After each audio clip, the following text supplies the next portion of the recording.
Niharika and welcome back to a new lesson. Today we're going to talk about phrasal verbs starting with the verb go. Now this is requested by many of our subscribers, so this lesson is for you all. Right? Now let's learn what are phrasal verbs. Phrasal verbs is a combination of verb followed by a preposition.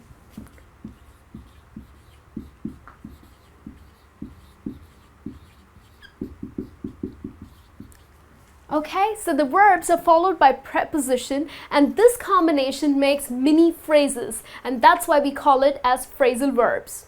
The verb go has three forms, that is go would be the present, went is the past and gone is the past participle. So here I have some phrases for you which mean different as compared to the original verb go. Okay, so let's have a look here. We have go off. Now go off doesn't literally mean that you leave, but it means to make a loud noise or to explode.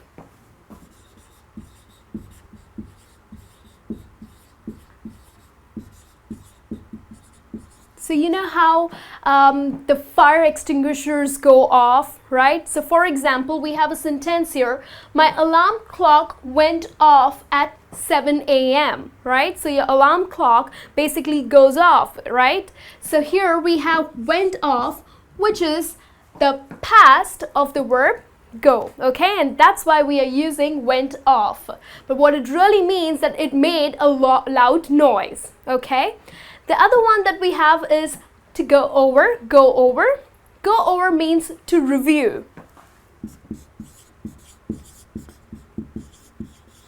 So basically, you go over something. For example, if you have to submit your reports or you have to submit your homework, so you review it before you submitting to see if anything is wrong or if you have made any mistakes. So that's why we use this phrasal verb, that is go over. I have a sentence here that's you should go over the report. So you see here, go over is the phrasal verb used and you should go over the reports. This means that you should review the reports before submitting it to your boss or to your colleague, okay? The next one that we have is go through. Now go through means, of course, it also means to review. But it also has another meaning, that is to experience.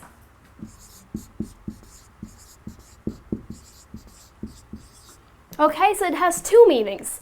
I'll explain you, I'll give you examples. If you have to use go through and what you mean is to review, then you can always say, oh, I went through the reports. This means again that you saw the reports, you went over it or you went through it, okay? And if you have to explain the experience, then you can also use the phrasal verb go through, wherein I have the sentence for you. She went through an awful divorce. Now, she went through an awful divorce means that it was a very bad experience, right? She had to go through it, isn't it? So it's basically what she experienced. So again, we have used the past of the verb go. So that's why we've said that she went through an awful divorce. Okay? And the last one over here is go with. Now go with means to match. Okay? This means that something that suits the other. And that's why I have a sentence here. The gray shirt goes well with denims. So here, basically, what I am trying to say, that there's a gray shirt and it matches with the denims, right? And that's why we have used the phrasal verb saying that it goes with denims. Okay? Now let's have a look at some more phrasal verbs. Now here we have some more phrasal verbs for you, starting with the word go. We have go back on. Now go back on means not keeping a promise or not keeping up on their words.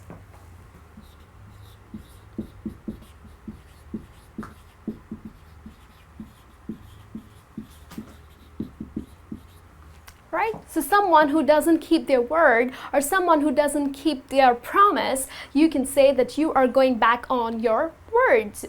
For example, John hasn't gone back on his word. So this means maybe John has promised something and up till now he has not gone back on his words.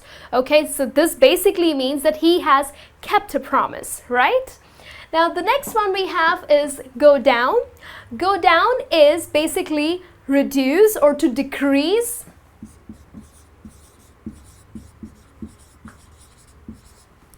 I have a sentence here, the share market went down. So the share market went down means that it has decreased, okay? It's not doing very well and this time it has decreased, right? And that's why we are using the phrasal verb that the share market went down, okay? And here it's the past of the verb go.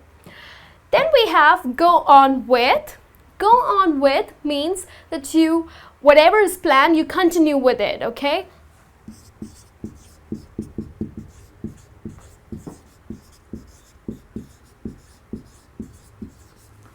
Right? So we have an example. You should go on with your plan.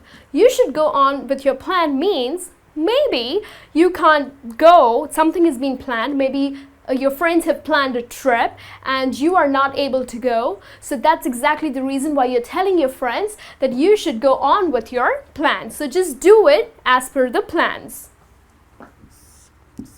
Okay? And then we have go in for. Go in for means to participate.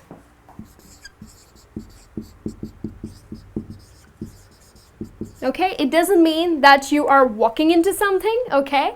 It means that go in for is to participate. So are you going in for the test? Okay, so here you are asking that are you going to participate in the test, okay? And that's why you're using the phrasal verb that are you going in for the test, right? Then we have go without. Go without means absent from.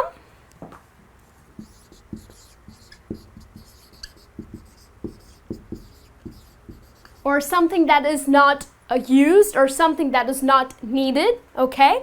For example, a camel can go without water for many months, right? Because he lives in the desert and he can go without water. So that's why we've used that he can go without water for many months. Like for example, maybe I can't go without coffee every day. So this means I'm so addicted to coffee that I can't do without it, right? And that's why I'm using the phrasal verb that I can't go without the coffee every day, right? So this brings me to the end of this lesson. Now it's time to take a test so that you know how much you've learned. So there's a link in the description below. Go ahead, click that, take a test. Let me know how much your scores are so that I know how much you've learned, right? Till then, you take care and I'll see you soon in the next class.